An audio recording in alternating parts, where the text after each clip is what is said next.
አስደሳች ዜና አለ። ወንድማችን ኮሜዲያን ፍልፍሉ ከአደገኛውና ከገዳዩ ከስትሮክ አገግሞ ወደ ፕሮግራሙ ተመልሷል። ሁሉም በኦርቶዶክስ ተዋሕዶ ቤተክርስቲያን የዓለም መዳኛነት እርግጠኞች ናቸው። በጸሎቷ በስርዓቷ ይደመማሉ። ይህ ሙስሊም ወንድማችን አባታችን ሆይ የሚለውን ጸሎት አጋሩን ይለናል። እሱንም እንከታተላለን። ክርስቲያኖች የኛ ብቻ ነው ይሄ ጸሎት ሲሉ አልሰሙም። ግን ሌሎች ሃይማኖቶችስ እኛን አይመለከተንም እኛንስ አይወክለንም ወይ የሚል አንድ ጸሎት አለ።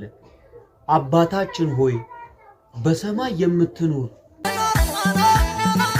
ከነሱ ድርጊት በላይ እኔን የሚገርመኝ እግዚአብሔር ትዕግስቱ ነው። ደግሞ ይሄ ቤተክርስቲያን ውስጥ እየሄድክ ይህ የመንደር እንትን አሳዳሚ ፖለቲከኛ ምናምን የሚል ነገር አይመቸኝም። ብላቴናዋ ይህን ትለናለች። ብዙዎቻችን ትዕቢት እንደያዘንና እንደታበይን እንኳ አናቀው። እግዚአብሔር ግን ትዕቢትን እንዴት እንደሚጸየፈውና እያንዳንዷ የግፍ ስራዎቻችንን እንዴት እንደሚመዘግባት ብናውቅ ኖሮ አናደርገውም፣ እንጠነቀቃለን ትለናለች።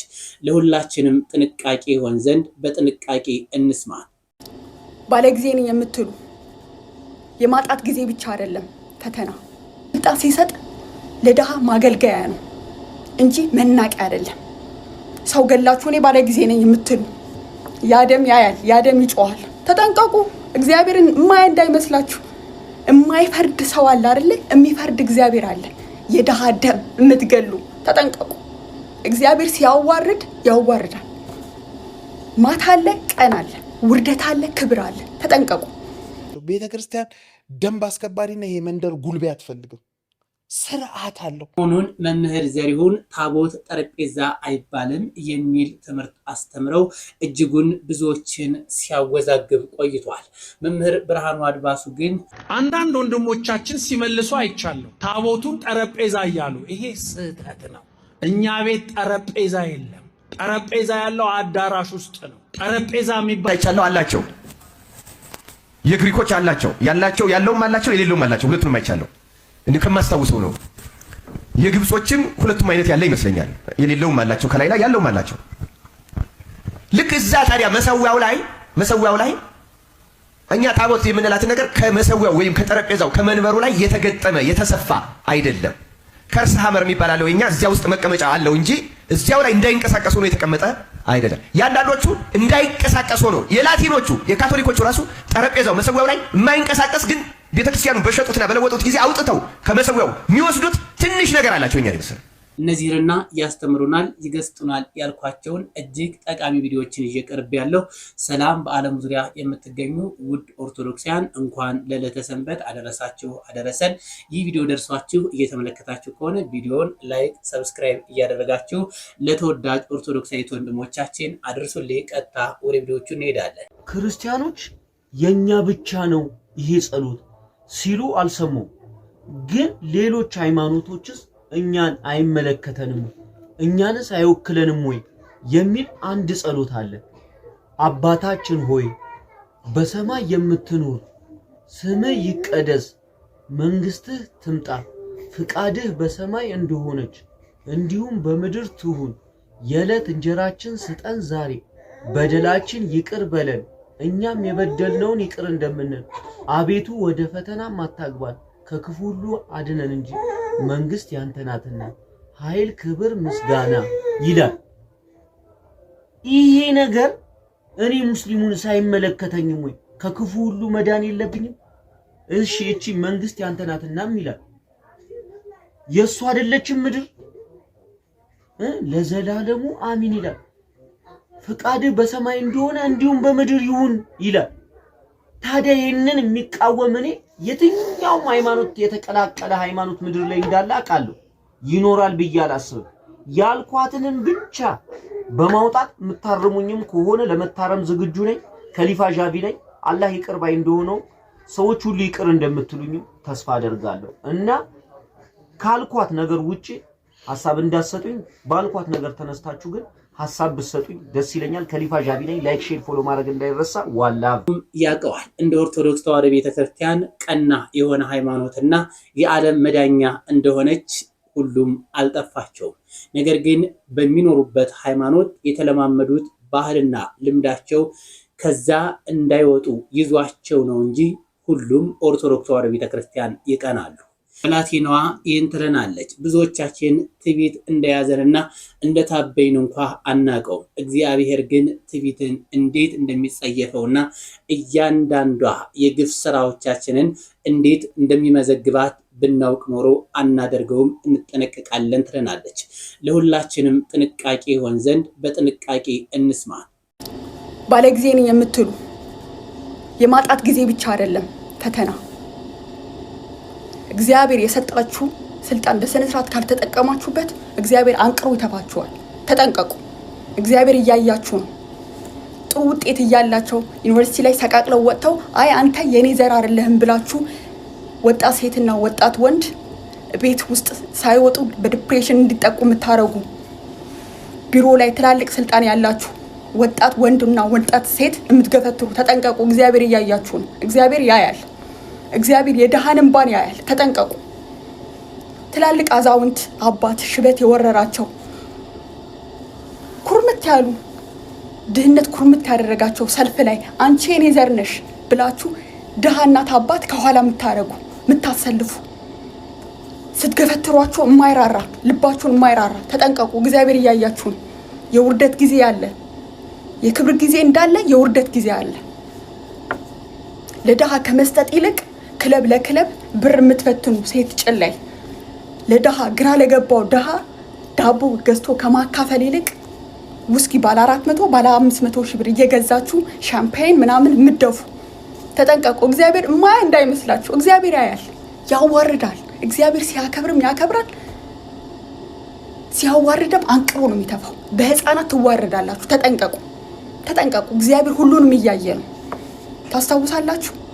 ዛሬ ሌላ ቪኤዝ ነገ ከነገ ወዲያ ሌላ መኪና የሚይዙ የነበሩት ዛሬ አሜሪካ ከነገ ወዲያ ዱባይ የሚሄዱ የነበሩት እግዚአብሔር ሲያዋርዳቸው ጫካ ለጫካ ሲሯሯጡ በተቀደደ ነጠላ ጫማ ሲሯሯጡ የነበሩ ሰዎች እንደዛ እንዳትዋረዱ ተጠንቀቁ። እግዚአብሔር ክብር ሲሰጥ ልትጠነቀቁበት ነው። ለድሃ ልትሰጡ ነው። ግራ ለገባው ልትረዱ ነው። ስልጣን ሲሰጥ ለድሃ ማገልገያ ነው እንጂ መናቂያ አይደለም። ሰው ገላችሁ እኔ ባለ ጊዜ ነኝ የምትሉ ያደም ያያል፣ ያደም ይጮሃል። ተጠንቀቁ። እግዚአብሔርን ማያ እንዳይመስላችሁ። የማይፈርድ ሰው አለ አይደለ? የሚፈርድ እግዚአብሔር አለ። የድሃ ደም የምትገሉ ተጠንቀቁ። እግዚአብሔር ሲያዋርድ ያዋርዳል። ማታ አለ፣ ቀን አለ፣ ውርደት አለ፣ ክብር አለ። ተጠንቀቁ። እግዚአብሔር ሲያዋርድ ያዋርዳችኋል። በህፃናት እንዳትዋረዱ። ብር ያልቅም ብላችሁ ነው። በአንድ ቀን ሊያልቅ ይችላል። አይደለም ኢትዮጵያ ያቺ ትንሿ ኢትዮጵያ ቀርቶ ትልቁ ዓለም በእጁ መዳፍ ነው ያለው። እንዴት እየተጠቀሙበት ብሎ እግዚአብሔር እየመዘገበ ነው። ተጠንቀቁ። ድሃ አትናቁ። ተጠንቀቁ። እግዚአብሔር ሁሉም ያያል። የምትገፈትሩ መስተንግዶ የሚሰሩት ነይ አንቺ እኔ ባለ ጊዜ ነኝ ብላችሁ የምትገፈትሩ ተጠንቀቁ። እንዳያዋርዳችሁ ተጠንቀቁ። ስልጣናችሁ በስነ ስርዓት ካልተጠቀማችሁበት አንቅሮ ይተፋችኋል። ተጠንቀቁ። ቴንክ ዩ። ከነሱ ድርጊት በላይ እኔን የሚገርመኝ እግዚአብሔር ትዕግስቱ ነው። እንዲህ በአጸደ መቅደሱ በተቀደሰው ስፍራ ላይ ቆማችሁ እስክስታውን ብታስነኩት ምን ያህል ደፋርና አላዋቂ ብትሆኑ ነው? በመጀመሪያ ደረጃ ሁሉ በየችሎታው እግዚአብሔርን ያመስግን ይላል። ስለዚህ የሚችሉት እስክስታ ነውና ቤተክርስቲያን ውስጥ ቆመው እስክስታ ያስነኩ እግዚአብሔርን ቢያመሰግኑት ምን ችግር አለው? ባህልና ሃይማኖትን እንለይ እንጂ እያላችሁ የምታወሩ ሰዎች አላችሁ። ባህልና ሃይማኖትን መለየት ካለብንም ባህሉን ከቤተክርስቲያን ውጭ ማድረግ ያለብን እንጂ ስርዓተ ቤተክርስቲያንን ጥሶ እንዲመጣ ባህሉን ልንፈቅድለት አይገባም። ይሄ የሚያስቀጽፍ መዓትን የሚያመጣ ቁጣን የሚልክ ከስርዓተ ቤተክርስቲያን ውጭ የሆነ አላዋቂነት የተሞላበት ተግባር ነው። እንዲህ ሲደረግ አባቶች የት ናችሁ? አባቶችም ይሄንን ድርጊትን ታታስቆሙ እናንተም በቤተ መቅደስ ውስጥ ከነሱ የማይተናነስ ስራ ነው የምትሰሩት። ሲንየ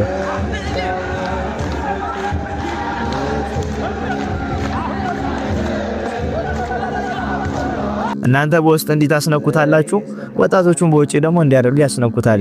ለቤተ ክርስቲያኗን የሚጮላት ማንም ሰው የለም። ሁሉ ስሜቱን ነው የሚከተለው። ስሜቱ በመራው መንገድ ነው የሚጓዘው። ስርዓተ ቤተ ክርስቲያን ግን በጣም እየተጠቀጠቀ እየተረሳ እግዚአብሔር እየተናቀ ነው ያለ። ምዕመናን ግን ማወቅ ያለባችሁ ነገር ቢኖር ከውስጥ እንደዚህ የሚዘሉ አባቶችም ከውጪ እንደዚህ የሚጨፍሩ ወጣቶችም ከስርዓተ ቤተ ክርስቲያን አንጻር ሲዳኙ ልክ አይደሉም። ቤተክርስቲያን ይህንን አላስተማረችንም። ስርዓተ ቤተክርስቲያንም አይደለም። እነዚህ ቤተክርስቲያንን አይወክሉም፣ ቤተክርስቲያንንም አይመዝኗትም። በቤተክርስቲያን ልክ ተመዝነው ሲታዩ ግን ከሚዛኑ ወድቀዋል።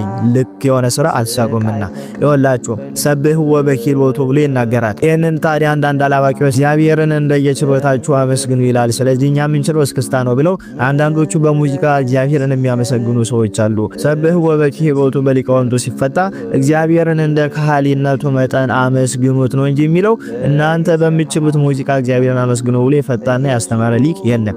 ስለዚህ እግዚአብሔርን በየችሎታችን እናመስግን እያላችሁ ቤተክርስቲያን ውስጥ ቆማችሁ እንደዚህ አይነት እስክስታ ከውስጥ ሆናችሁ ደግሞ እንደዚህ አይነት ዝላይ የምታደርጉ ቤተክርስቲያንን የምታሰድቡ ሰዎች፣ ግለሰቦች ማረፍ መቻል አለባችሁ። ሰውን ባፈሩ እግዚአብሔርን ፍሩት። በዚህ መጠን እየታገሳችሁ በዚህ መጠን ዝም እያላችሁ እናንተ ማስተዋል አቃታችሁ። እውቀትን ከማጣት የተነሳ ለምን ትጠፋላችሁ? ሕግ እንኳን ባይጻፍላችሁ እኮ ልቦናችሁ ይሄ ነገር ልክ እንዳልሆነ ሊነግራችሁ ይገባ ነበር። ስለዚህ አሁንም ከዚህ ድርጊታችሁ ተቆጠቡ። ቤተክርስቲያንን የምታስተዳድሩ አለቆችም እንደዚህ አይነት ድርጊቶች በየደብራችሁ ሲካሄዱ እኮ ዝም ብላችሁ ወንበራችሁ ላይ ቁጭ ብላችሁ እንድታሞቁ ሲሆን እንደዚህ አይነት ተግባሮችን በቤተክርስቲያን ውስጥ እንዳይፈጸም እንድትከለክሉ ነው ስልጣኑ የተሰጣችሁ። ስለዚህ እንደዚህ አይነት ድርጊቶችን አስቆሙልን። ልክ አይደለም። ቤተክርስቲያን ላይ መዓትን የሚያመጣ ህዝቡ ላይ ቁጣን የሚያስልቅ ድርጊት ነውና አሁን በዚህ ድርጊታችን ቤተክርስቲያን ባትቃጠል ምዕመናን ባይታረዱ ምን ይገርም ነበረ? ለምን ከተባለ ቤተክርስቲያንን እግዚአብሔር መጠበቅ አቅቶት ሲሆን እኛ ለቤተክርስቲያን ስለማንገባ ነው ቤተክርስቲያን እየተቃጠለች ያለች በዚህ ሰዓት። እኛ ቤተክርስቲያን የምንገባት ቢሆን ኑሮማ እግዚአብሔር እኛንም ቤተክርስቲያንንም ይጠብቅልን ነበር። ታቦተ ጽዮን ህዝበ እስራኤል ለእግዚአብሔር ተገዝቶ ሳለ እስራኤልን ተጠብቃቸው እንደነበረ ኋላ ህዝበ እስራኤል ስትወለጣው ሲገዛ ደግሞ በራሷ ተላልፋ እንደተማረከች ሁሉ አሁንም ቤተክርስቲያን የምትቃጠልበትና ምዕመናን የሚታረዱበት ምክንያት በእንደዚህ አይነት ስርዓት ጥሰቶች ነው። ስለዚህ ምዕመናን የሚታረዱት ቤተክርስቲያን የምትቃጠለው በእኔ ኃጢአት ምክንያት ነው ብለን ክርስቲያኖች ማሰብ መቻል አለብን። እንደዚህ በህብረት ስንበድል ደግሞ በጣም ያሳዝናል። ስለዚህ ሁላችሁም ከዚህ ድርጊታችሁ ተቆጠቡ። ቤተክርስቲያንን ስርዓቷን ጠብቁላት። ኮፒ ሊንክ፣ ሼር፣ ፖስት ያደረጋችሁ ይሄ ሐሳብ ሌሎች ዘንድ እንዲዳረስ የበኩላችሁን ተወጡ። ደግሞ ይሄ ቤተክርስቲያን ውስጥ እየሄድክ ይህ የመንደር እንትን አሳዳሚ ፖለቲከኛ ምናምን የሚል ነገር አይመቸኝም። እኔ በገቢ ማሰባሰብ በል ቲክቶክ በሚሰሩ ሰዎችም ኮንቴንት ቆርጣችሁ ፖስቱላቸው። ቤተክርስቲያን ደንብ አስከባሪና ይሄ መንደር ጉልቤ አትፈልግም። ስርዓት አለው። ስህተትም ከሆነ ኦርቶዶክሳዊ ምግባር አለው። ተው፣ ይሄ ነገር እንደዚህ ነው እንዲህ ብታስተካክል ወደ ክርስትና ብትመለስ ትላል ብለው የሚነግሩት እንጂ እንትኑን በሉት፣ አስርቡት፣ ዝጉት፣ ክበት እንደዚህ በል ተነሱ። የኦርቶዶክስ ልጆች ኖ ከየት ያመጣው ነው? ኦርቶዶክሳዊ ባልሆነ ስነ ምግባር ስለ ኦርቶዶክስ መቆርቆር ምን ማለት ነው? ምግባር አለ ኦርቶዶክስ። ገና ሲመጣ ከንግግሩ ጀምሮ ያስታውቅ። ከሷ ይገደልኩኝ እንዲያረኩኝ እያልከው ልጄ እግዚአብሔር ግን ይቅር ይልሃል የሚሉት ንስሐ አባት ይሄን ኦርቶዶክሳዊነት እንጂ እነንትናን አሳድሙባቸው፣ ዝጉባቸው፣ እኛ ክንዳችንን እናነሳለን።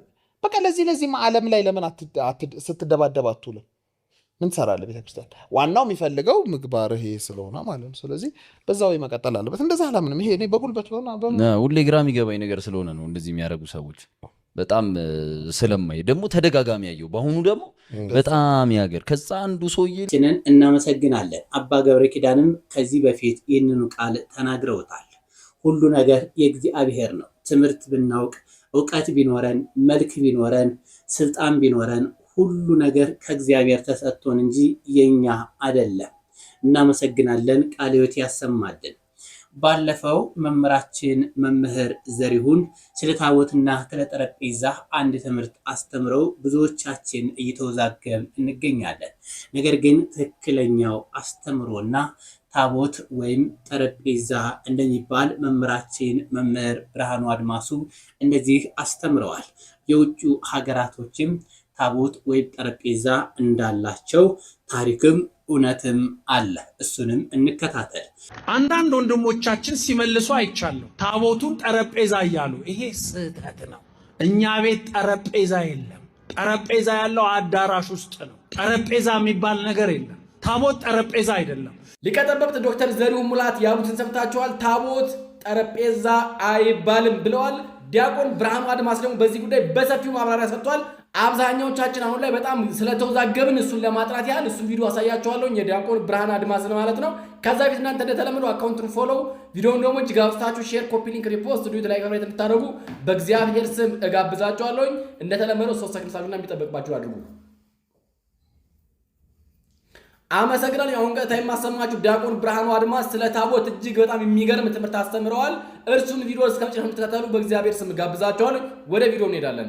ታዲያ የሐዲስ ኪዳን ታቦት ምንድነው ካልን የሐዲስ ኪዳን ታቦት መሰዊያ ነው። ምንድነው አልኳችሁ? መሰዊያ ነው። ተንቀሳቃሽ መሰዊያ ነው። ተንቀሳቃሽ መሰዊያ ነው። ይሄን ተንቀሳቃሽ መሰዊያ ጠረጴዛ ይለዋል። አሁን ቅዳሴያችንም ላይ ለዛቲ ጠረጴዛ ይላል፣ ላይ ለዛቲ ታቦት ይላል። ቅዳሴ መጽሐፋችን ብታዩት ይነግራቸዋል። ከሌሎቹ ጋር በምን ተለያየን ካላችሁ ሁለት ነገሮችን እናስታውስና መምህር ዳንኤል በደንብ ይጨምራል። ለምሳሌ ግብጽ የላቸውም የሚለው መምህር ዳንኤል ራሱ ይናገራል። እኔ የህንዶችን ባይኔ አይቻለሁ። ለምሳሌ ህንዶች ለምሳሌ አላቸው፣ የህንድ ኦርቶዶክስ እና ምንድነው አስተውሉ ክርስቲያኖች፣ ጠረጴዛውን ከላይ ደግሞ እንደ ቤተ መቅደስ ክዳን ያለው አለ አጎበር። እሱን እኛ መንበር እንለዋለን። በእኛ ቋንቋ ምን እንለዋለን? መልሱልኝ። መንበር እንለዋለን። እንደዚህ አይነት መንበር ያላቸው ቤተክርስቲያኖች አሉ፣ የሌላቸው አሉ። ከላዩ ላይ ያለው ተጨማሪው የሌላቸው አሉ፣ ያላቸው አሉ። ለምሳሌ የህንዶች ላይ አይቻለሁ፣ አላቸው። የግሪኮች አላቸው፣ ያለውም አላቸው፣ የሌለውም አላቸው። ሁለቱንም አይቻለሁ። እንዲህ ከማስታውሰው ነው። የግብጾችም ሁለቱም አይነት ያለ ይመስለኛል። የሌለውም አላቸው፣ ከላይ ላይ ያለውም አላቸው። ልክ እዛ ታዲያ መሰዊያው ላይ እኛ ታቦት የምንላትን ነገር ከመሰዊያው ወይም ከጠረጴዛው ከመንበሩ ላይ የተገጠመ የተሰፋ አይደለም። ከርስ ሐመር የሚባል አለው። እኛ እዚያ ውስጥ መቀመጫ አለው እንጂ እዚያው ላይ እንዳይንቀሳቀሱ ነው የተቀመጠ አይደለም። ያንዳንዶቹ እንዳይንቀሳቀሱ ነው። የላቲኖቹ የካቶሊኮቹ ራሱ ጠረጴዛው መሰዊያው ላይ የማይንቀሳቀስ ግን ቤተክርስቲያኑ በሸጡትና በለወጡት ጊዜ አውጥተው ከመሰዊያው የሚወስዱት ትንሽ ነገር አላቸው። እኛ ይመስል ግብጾች አላቸው ክርስቲያኖች። እኛ እንዲያውም በአብዛኛው የሐዲስ ኪዳንን ያመጣ ነው ከግብጾች ነው። የብሉይ ኪዳን ታቦት አንዷ ያችን ለእስራኤል የተሰጠችው እኛ ሀገር አክሱም ውስጥ አለች። ታውቃላችሁ አይደለም? የዚያ የብሉይ ኪዳን ታቦት ባህል አለን ከዚያ ጋር የተገናኘ ግን አሁን ሌሎቹንም እንደምናያቸው ወደፊትም እንደምንመልሰው ብዙዎቹ የኛ ትውፊቶች የሐዲስ ኪዳን የሥርዓት አምልኮ ትውፊቶች ናቸው እንጂ የብሉይ ኪዳን አይደሉም። የብሉይ ኪዳን ሥርዓት አንፈጽምም። ስለዚህ ክርስቲያኖች ነገሩ በሙሉ ሐዲስ ነው ብኛ ያለው። አገልግሎቱም መሰዊያ ነው። የሚጻፍበትም የብሉይ ኪዳን 10ቱ ትእዛዛት አይደሉም። የሚጻፍበት የክርስቶስ የኢየሱስ ክርስቶስ ስም ነው የሚጻፍበት። አልፋ ወኦ የሚለው ጉልበት ሁሉ ለኢየሱስ ክርስቶስ ስም ይስገድ የሚለው ይሄ በተለየ ሁኔታ ሊቃነ ጳጳሳት በሜሮን ያከብሩታል። የሚነኩትም ቅስና ያላቸው እና ጳጳሳትና ካህናት ብቻ ናቸው። ዲያቆናትም አይነኩትም። በእኛ ቤተክርስቲያን ትውፊት መሰዊያ ስለሆነ የሚሰዋበትም የክርስቶስ ስጋና ደም ብቻ ነው። ስለዚህ ክርስቶስን እጅግ አድርገን ከማክበራችን የተነሳ ክርስቶስን ከመውደዳችን የተነሳ በመጽሐፍም ጉልበት ሁሉ ለኢየሱስ ክርስቶስ ስም ይስገድ ስለሚልና በታቦቱ ላይ የኢየሱስ ክርስቶስ ስም ስለተጻፈ ኢየሱስ ክርስቶስን ለማክበር በተለየ ልብስ አልብሰን አክብረን ይዘን እንዞራለን፣ እንሰግዳለን። የምንሰግደው ለክርስቶስ ስም ነው። አገልግሎቱ ቅድም እንዳልኳችሁ የሐዲስ ኪዳን መሰዊያ ሆኖ ክርስቶስን መሰዋት ብቻ ነው። ሌላ አገልግሎት ካለው በዑደት ጊዜ የሚፈጸመው አገልግሎት ነው። ይህን ደግሞ በሌሎች ጥያቄዎች እናየዋለን፣ እንመልሰዋለን። ተመልከቱ ክርስቲያኖች። ስለዚህ እኛ ያለን የሐዲስ ኪዳን ነው። የወሰድነው ልክ ቤተ መቅደሱን እና ስርዓት አምልኮ ሲባዛ አንድ ላይ ነው። ይሄ የተባዛ በመላው ዓለም ያለችው የክርስቲያን ቤተ መቅደስ የካቶሊኮችም የምስራቅ ኦርቶዶክሶችም የኦሪየንታል ኦርቶዶክሶችም የቤተ መቅደሱን ስርዓት በመሰረቱ የወሰዱት ስርዓት አምልኮን ጭምር ከብሉይ ኪዳን መነሻነት ነው። ውድ ኦርቶዶክሳውያን እዚህ ድረስ ከመጣችሁ ምናልባት እንደው አካውንቷን ፎሎ ሳታደርጉ እንዳትወጡ በእግዚአብሔር ስም አሳስባችኋለሁ። ሰላም በያላችሁበት፣ ሰላም እግዚአብሔር ከሁላችን ጋር ይሁን። በሌላ ሳምንሳለሁኝ። ሰላም ቆዩኝ። መምህራኖቻችንን እናመሰግናለን። ቃለ ሕይወት ያሰማልን። ብዙዎቻችን ታዝበነው ሊሆን ይችላል። የሃይማኖት ጸሎት እስከ መጨረሻው ከፍ ተደርጎ አይነበብም። ነገር ግን ለሃይማኖታችን ትልቅ መሰረትን 318ቱ ሊቃውንት ያስቀመጡበት ሁሌ እንዲጸለይ የታዘዝነው ጸሎት ነው። መምህራችን ዲያቆን ያረጋል አበጋዝ ይህን ብለዋል። እንከታተለው። ግን ዛሬ ብዙ ጊዜ ቅዳሴ ላይ ጸሎተ ሃይማኖት ምን ያህል ሙሉ ንባቡ በትክክል እንደሚባል እርግጠኛ አይደለሁም። ብዙ ቦታ እንዲሁ ወናምን ባዶ አምላክ እግዚአብሔር አራዜ ሁሉ ገባሬ ሰራዊት ወርዛ አስተሪ ወዘያስተሪ እንዲህ ይባላል። ከዛ በኋላ ወንስ የፎትን ዛይሙ ታሪ ይባላል። እንደው መከራ አረ ስንት ዋጋ የተከፈለበት ስንት መከራ የታየበት አንቀጽ ነው። በእውነት እንዲዋሃደን እንድንመሰክረው ነው እና ስለ እግዚአብሔር በእውነቱ ቅዳሴ ላይ ያሉ ምንባቦችን በደንብ እንበላቸው። በእውነቱ እንዲያው ዝም ብሎ ለግብር ይውጣ ገና ሲጀመር ከዛ ቅዱስ ሐዋርያ ወደሚለው አንሂዳን በደንብ ቅዳሴው የቅዳሴው አካል ነው። ንባቡ በደንብ እንዲያውም የተነበበው ሊተረጎም ሊብራራ ይገባዋል። በደንብ መስማት አለብን ንባቡን። አንባቢዎቹም ዲያቆናትና ቀሳውስት በእውነት ተዘጋጅቶ መምጣት ያስፈልጋል። አንዳንዴ ቶሎ ወደ መርገፉ የሚኬደው አነባቡ እያሳቀቀም እንዳይሆን እና ወደዚህ የገባሁት ለምንድን ነው? ይሄ በጣም መሰረታዊ ነገር ነው። ከዚህ በተቃራኒ አንድ ነገር ከመጽሐፍ ቅዱስ ላስታውሳችሁ። የማይገባውን ነገር የተናገረ ሰው ምን እንደደረሰበት። ሄሮድስ የተባለው ጌታችንን ያሳደደው ሳይሆን የእሱ ልጅ ሄሮድስ የሐዋርያት ሥራ ምዕራፍ 12 ከቁጥር 21 እስከ 23 ላይ እንዲህ ተብሏል። በተቀጠረ ቀንም ሄሮድስ ልብሰ መንግስቱን ለብሶ በዙፋን ተቀመጠ። እነርሱንም አይሁድን በዛ የነበሩትን ተናገራቸው። ህዝቡም የእግዚአብሔር ድምፅ ነው የሰውም አይደለም ብለው ጮሁ። አይ መከረኛ ህዝብ። ሄሮድስ ሲናገር ምን አለ? ይሄ እግዚአብሔር ድምፅ ነው የሰው ድምፅ አይደለም አሉ። ቀለብና ልብስ ይሰጣቸው ነበር ይላል ወደ ኋላ ታሪኩ። ሆድ መከራ ነው።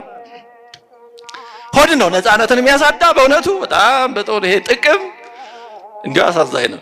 እና ሄሮድስን ይሄ እግዚአብሔር ድምፅ ነው አሉት ሲናገራቸው። በዚህ ጊዜ ምን ሆነ? ለእግዚአብሔርም ክብር ስላልሰጠ ያን ጊዜ የጌታ መልአክ መታው፣ በትልም ተበልቶ ሞተ ይላል። እንዲህ ከመሆን እግዚአብሔር ይሰውረን። ይሄ እግዚአብሔር ድምፅ ነው ሲባል ኧረ አይደለም አላለም፣ አላስተባበለም። አዎ ይገባኛል አይነት ብሎ ተቀበለ። አያችሁ፣ የማይገባውን የእግዚአብሔር ድምፅ ነው የተባለው እኮ ሌላም አይደለም። ያንን ስላላስተባበለ እንደ እውነት አድርጎ ስለተቀበለ ይሄ ዕዳ በደል ሆኖበት በትል ተበልቶ ሞታል። አያችሁ፣ ሰው የማይገባውን ነገር መቀበል እንዲህ ያለ መቅሰፍት ያመጣል። እንዲሁ ስለ እግዚአብሔር ምስጋናችን እውነት ይሁን። እንዲሁ ልባችንን በማያምንበት አንመሰጋገን። በእውነቱ አዎ ሰውን ለፈተና ማጋለጥም ነው እና ሄሮድስ የማይገባውን ምስጋና በመቀበሉ በትል ተበልቶ ነው የሞተው። ስለዚህ መድኃኒታችን ክርስቶስ ያላቸውን ነገሮች ሊል የሚችለው በእውነት የባህሪ አምላክ የሆነ እሱ ብቻ ነው። አይሁድም ይህን ተረድተው ነበረ። በዮሐንስ ወንጌል ምዕራፍ 5 ቁጥር 17-18 ላይ ሰንበትን ስለሻረ ብቻ አይደለም ራሱን ከእግዚአብሔር ጋር አስተካክሎ እግዚአብሔር አባቴ ነው የእግዚአብሔር ልጅ ነኝ ስላለ ስለዚህ ነው ሊወግሩት የነበረው ይላል። አያችሁ፣ አይሁድ መድኃኒታችን ክርስቶስ እኔ እግዚአብሔር ልጅ ነኝ ሲል ምን ማለቱ እንደሆነ ገብቷቸዋል። ለምን? የእግዚአብሔር ልጅ ከሆነ እግዚአብሔር ነዋ። በባህሪ አንድ ናቸው ማለት ነው። ሰው የሚወልደው ባህሪውን ነው። የምንወልደውና የምንሰራው ይለያያል። ለምሳሌ ሰው ወንበር ሊሰራ ይችላል። ወንበሩን ግን ወለደው አይባልም። ወንበሩ የእጁ ስራ ነው። ወንበሩ እሱን አይመስልም። እሺ፣ ሰው ደግሞ አሻሽሎ ሐውልት ሊሰራ ይችላል። ሐውልቱ ራሱን ወይ የሆነን ሰው ሊመስል ይችላል። ግን እስቲ ሐውልት የፈለገ እሱን ቢመስል እሱን አይደለም። ፎቶውም እሱን ቢመስልም እሱን አይደለም። የሚሰራው ነው። ሰው የሚወልደው ግን ምንድነው? ሰው የሚወልደው ምንድነው? ሰው ነው፣ ልጅ ነው። ልጁ ምንድነው? ባህሪው ሰው ነው አይደለ? ሰው ሌላ አይወልድም። ከብት የሚወልደው ከብት ነው። ወፍ የሚወልደው አንድ ነገር የሚወልደው ራሱን ነው፣ ባህሪውን ነው። ያን ባህሪ ነው። ስለዚህ መድኃኒታችን ኢየሱስ ክርስቶስም የእግዚአብሔር ልጅ ነው ማለት በባህሪ አንድ ነው። በፍጥረት ዘንድ አስገኝና ተገኝ፣ ወላዲና ተወላዲ መቀዳደም አለ። በእግዚአብሔር ዘንድ ግን እንዲህ ያለ ነገር የለም። አሁን ይሄን ከህሊና ውጭ ነው፣ ልንረዳው አንችልም። እንዴ ወደ እግዚአብሔር አብን ብንሄድ እግዚአብሔር አብ ዘላለማዊ ነው፣ ወልድም ዘላለማዊ ነው፣ መንፈስ ቅዱስም ዘላለማዊ ነው። ግን አብ ወልድን ሲወልድ መንፈስ ቅዱስን ሲያጸር ከዛ በፊት ጊዜ ነበር ወይ? እንዴት ብሎ ነው? ልንደርስበት አንችልም። እግዚአብሔር ሁል ጊዜ ያለ ነው። እንዴት ነው አንድ ነገር ሁል ጊዜ ዝም ብሎ የሚኖረው? ይሄን ማወቅ አንችልም። ለምን? እኛ የምናውቀው ነገር መረበት የሆነ ጊዜ አለ። ስለዚህ የኛ መረዳት ሁል ጊዜ በጊዜና በቦታ የተገደበ ነው። በታይም ስፔስ ዳይሜንሽን 4 ዳይሜንሽን ነው የሚባለው። በዚህ የተገደበ ነው። ከዚህ ውጭ የሆነ ነገር መረዳት አንችልም። መላእክትን እንኳን ማየት የማንችለው ለዚህ ነው። አንዱ ነፍስን እንኳን ማየት አንችልም። አያችሁ፣ የኛ በውስጣችን ያለችው ነፍስ እንኳን ማየት አንችልም። ምን ገርምም እናሳዝንም ነን። ግን እግዚአብሔር እሱ ባወቀ ነው በብቃት ይገኛል። ስንሞትም ደግሞ ያው ነፍስ ትሆናለች። ግን ውስንነታችንን ደግሞ መገንዘብ አለብን። መምህራችንን እናመሰግናለን። ቃልዮት ያሰማልን። ውድ ኦርቶዶክሳውያን እስከ ሰዓት ድረስ አብራችሁ ስለቆያችሁ አመሰግናለሁ። በቀጣይ ቪዲዮ እስከምንገናኝ ድረስ ሰላም ቆዩ።